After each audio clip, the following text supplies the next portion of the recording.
Right guys, welcome back to the channel.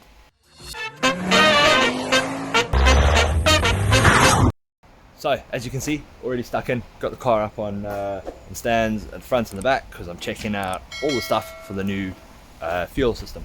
So I'm just going to show you what I've basically got with the first part of the puzzle, which is the fuel pressure regulator. Now let's have a quick look here. Unbelievably, there's actually not much space around here compared to the Focus engine bay. I think the bay is about the same size, but the engine sits a bit closer on this because they don't have as much space in the back, but we've got less space in the front. A lot of, so let's put this down. What a lot of the Focus cars do, I don't know if you can see this. There's two bolts down here. They actually mount their fuel pressure regulator here, but all on the Mondeo, all the flipping aircon parts and everything and the power steering parts all in the way. So what I've done, dropped off the torque mount because it's got this little bolt in here which has this little weight that sits under there. I'm guessing it's for some balancing or whatever. So what I'm going to do, I've made a little bracket up and I'm going to mount this guy about there, so it's just underneath the power steering pump or power steering reservoir where the nut is on top. And if you can look on there, I don't know if you can quite see, but I've got a nice run for my fuel pipes and stuff. And then underneath, yeah, it's going to be a difficult one to see, but there's enough space underneath there to run my pipes all the way through there, down the back, because I'm getting all the petrol pipes going this way, all the fuel pipes going this way, because there's going to be a turbo over there, so I want to keep everything away from there as much as possible. So I'm just waiting for some paint to dry on the little bracket that I've made, bolt this up, and yeah, get on to the next step. The next steps are probably going to be a bit harder because I've been under the back there, been trying to look where I'm going to put the pump cluster, like the two pumps and the fuel filter, and where I'm actually going to put the surge tank now. So where the evap canister is at the moment, the fuel vapors were the thing that catches those. I'm going to move that around. I might even swap out for a smaller one from a Focus because they're a bit easier to mount, but that's where the pumps are going to mount. They're going to be on the subframe underneath the car, so because they're going to be pretty noisy. So as long as they're not mounted anywhere in the car or anywhere on the body, they should stop a lot of vibration and a lot of noise. But the surge tank that I'm going to need, so the main tank, which I'm going to keep, is going to be feeding the surge tank. The surge tank's going to feed the high pressure pumps. Now that's going to be a bit more difficult, purely because it's a box, you know, there's not much space under there for extra stuff like that. I mean, I could have stuck it like kind of under the bumper at the back, but it's pretty close to the exhaust and there's some stuff that I don't really want to mess about with back there. So what I'm thinking is I might make some sort of bracket, like where the rear strut bar is at the moment, where it mounts in. I might actually make like some sort of a long bracket, because I've got to relocate the battery into the back there too. So I might have the battery on the passenger side, and then the surge tank on the driver's side, and then obviously all the pipes just going through the boot through the floor. But yeah, we'll get there when we get there. Unfortunately, I don't want to get this car to a stage where I can't just move it around, because as you can see, we've got a load of rubble over there. We're busy doing some major reconstruction on the garden to try and win some space back, and this is basically right in the way where it is. So next week we've got a excavator coming, so I've got to be able to move this around. So I'm not going to get my teeth dug in too far, but I'm going to be sort of placing things in that aren't going to really disrupt it moving. I'm not going to be doing much driving because the fuel pressure is just not good, not a good thing. But yeah, that's the story, and that's why we're getting stuck in. So let's carry on. Alright guys, so as you can see, changed clothes, so it's a different day. Got some woodworking clothes on here. So there's been a change of plans. As you can see, there's a plank of wood behind me here, a sheet of wood. So basically, I've scoured the whole underneath of the Mondeo, and there's just nowhere to fit a dual pump setup with a surge tank. There's just no space under there. I could get creative and start doing a custom fuel tank, but I don't really think there's any need for that. What I'm going to do, sacrifice the spare wheel well. I'm going to do the boot build in there, so I'm going to have the battery in there, and I'm going to have the surge tank and the pumps and everything in there. I've ordered a boot riser, you know, for the full size spare. That'll lift it up a bit more, give me a bit more space there. So I think we're going to be into it. So still just waiting on parts, but they're coming from all over the UK. Hopefully most of the big bits are coming tomorrow. Got to see. Hopefully I can get this done. But what I'm going to do is I'm going to be making, so in the Mondeo, the spare wheel well, it sort of steps down, and it has like a 3 centimeter drop between the step and the actual bottom. So what I'm going to do is I'm going to take a piece of solid MDF. I'm going to wrap it in some carpet so it looks quite nice. I'm going to isolate it with 4 rubber mounts, and I'm going to mount it so it's like a false floor basically, just to avoid any moisture that might gather in the bottom, make it look a little bit neater, and avoid any and then I can like rubber isolate it with the rubber mounts and avoid as much vibration and noise as I can, because these things are going to be in the car and I think they're going to be noisy. Oh, excuse me. So yeah, let's get to cutting some wood.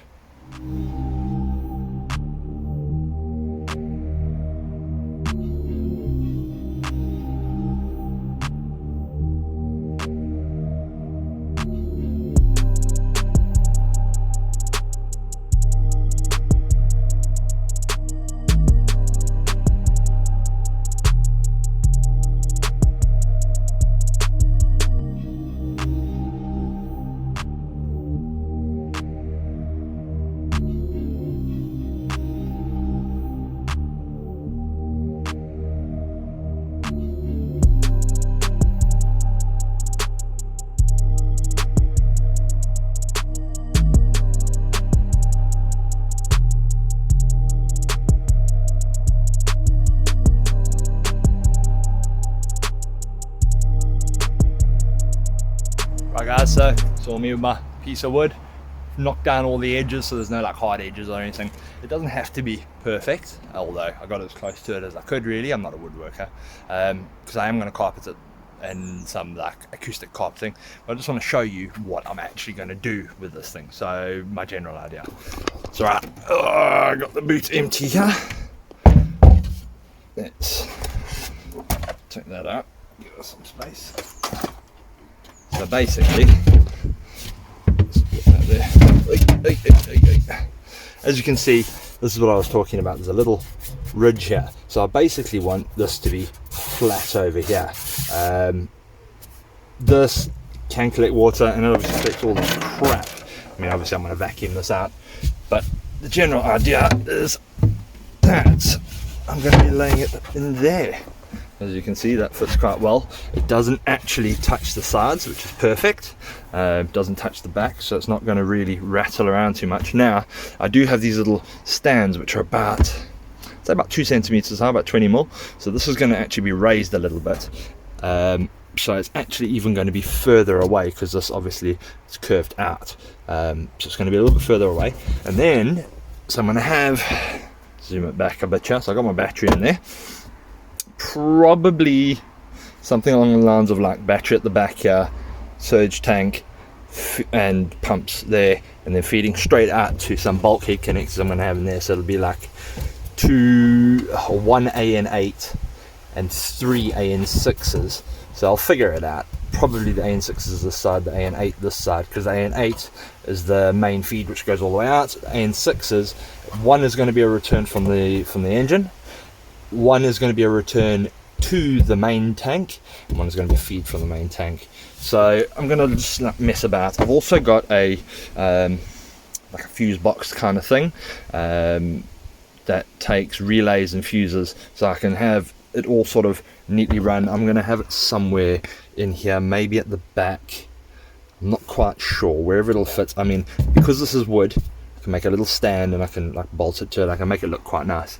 Now, you guys may be asking yourself, why the hell would I go cheap and use a piece of wood? Now, given it quite a bit of thought, obviously with the pumps on top, I don't want anything that's going to resonate. Now, that was my worry with a piece of like metal of any type really. I was thinking of getting a big piece of alley this size, just for the lightness and stuff, but it's going to be mounted, as I said, 1, 2, 3 and 4 probably, maybe a bit closer on the front. I don't know, I might even get 2 more stands to build on the front, but for now that's kind of how it's going to be. and there's nothing in the middle really to hold it up, so I didn't want it to resonate, and wood will definitely be the best sort of damping for it. So it's all about damping. I'm trying to keep this quite quiet. Now the other option I did have is a piece of composite, but I mean, you can't get those just readily off the shelf. If this does still make a noise, because I mean, obviously wood is wood and it rattles and creaks and whatever have you, so we'll see how this goes for now. If this isn't fit to purpose, I can always get a piece of like 20mm composite, some sort of hard composite, and get it in here. Just use this as a template. But I'm crossing my fingers, because it is a cheap solution, possibly a better solution. So we'll see how it goes. But this is how it's going in for now. Pumps, battery, whatever have you. I may have the battery like on one side and the fuse box on the other. But we'll see. We'll figure it out, make it look nice. Obviously carpet it all up. But yeah, there's the general idea. Right guys, so a little bit of a change of plans. Again, things are always evolving as we get in more of the parts, as I'm checking it out. Things are just going to change a little bit, but a little bit of a change this time. So let's just show you what's going on. Now, I have got a lot of the parts now. So I've got the tank, the surge tank with the pumps in it. There's that thing.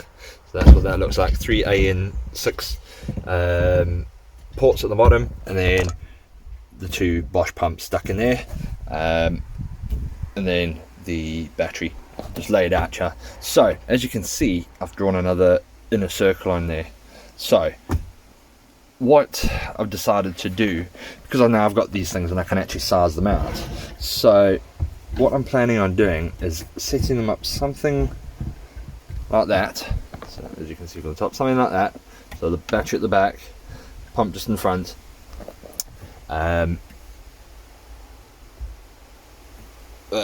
Just sorry, I'm lost here where I'm going. So these 3 are going out, these 2 are going to go out. So I did have a link rail for this, but it doesn't actually fit with this tank. Not the end of the world. I've just got to get another banjo fitting. I've actually ordered 2 smaller banjo fittings to shrink the heart down a bit, and I'm going to go probably out the side and around and join and then out. That's my idea. But when I was eyeballing it, I figured, so where it steps down, I figured what I could do was actually cut this a bit smaller, utilize a bit less space, and actually set it further down. So I mean, because from the side here, the tank with the top of these pumps in here is really bloody high. So I'm trying to just duck it all down as much as possible to stop anything touching. I mean, I have still got that foam insert coming. It's being delivered, who knows when, but basically I just want to shrink this down as much as possible. So what I'm going to do, instead of mounting it on the upper portion of that step, I'm going to now cut it smaller and mount it lower down. Still going to rubber mount it and everything, but I think I've got plenty of space here. And what I've also decided to do, instead of making a standoff for the fuse box, I'm going to actually mount the fuse box probably like over here somewhere, just so it's not got the vibration going on that this has got, that's going to be going on from the pumps. But yeah, that's the idea. So I need to get to chopping some wood again.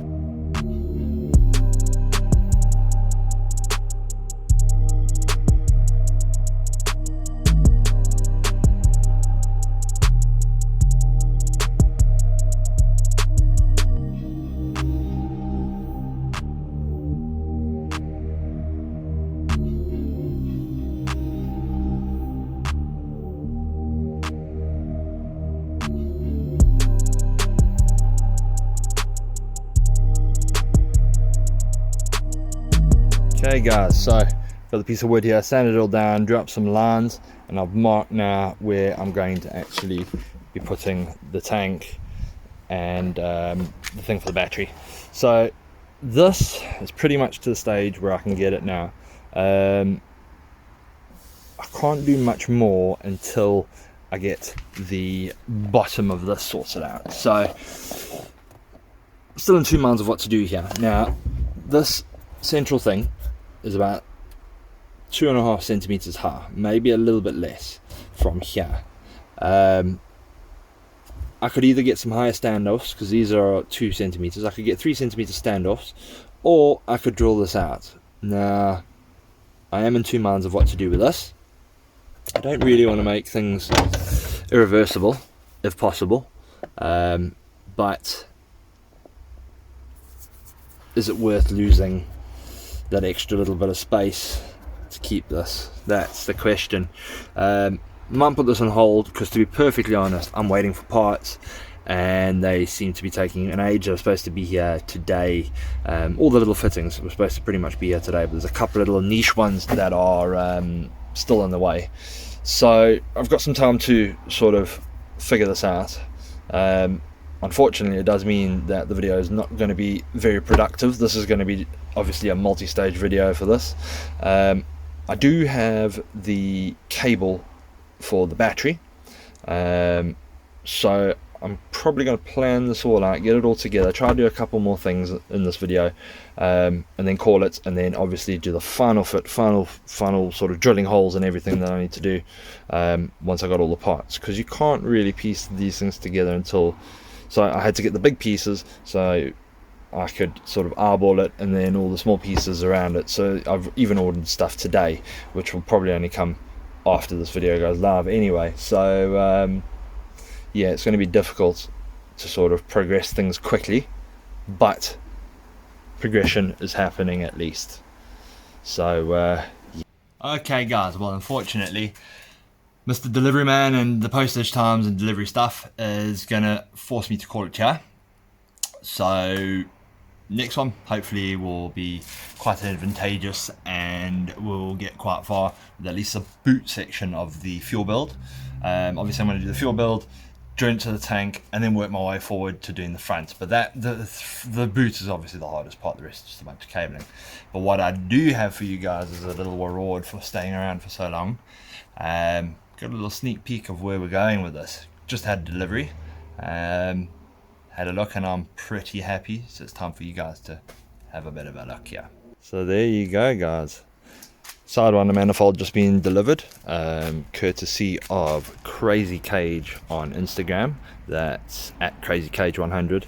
Now as you guys can see, he does an absolutely epic job here. The welds are all awesome, nice bluing on them.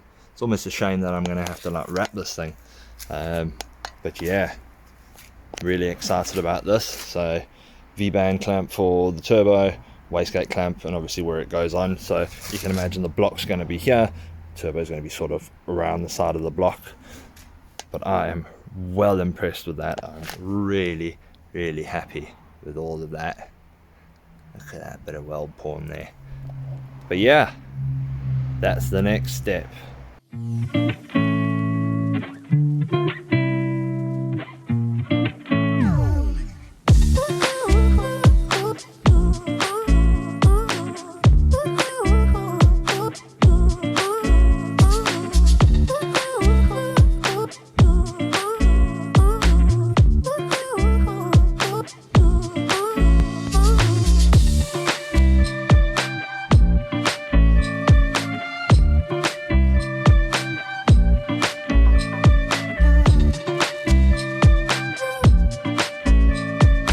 So guys, once again, thanks for bearing with me, thanks for sticking with the build. Like, share, comment, subscribe, do the whole thing, because you're going to see some exciting stuff. Getting this fuel system in is the first step. Next step will be the ECU stuff, and after that, big turbo is the way. So stick around, tell your friends, tell your grandma, tell anybody who'll watch. Let's get this on the go. So yeah, see you in the next one.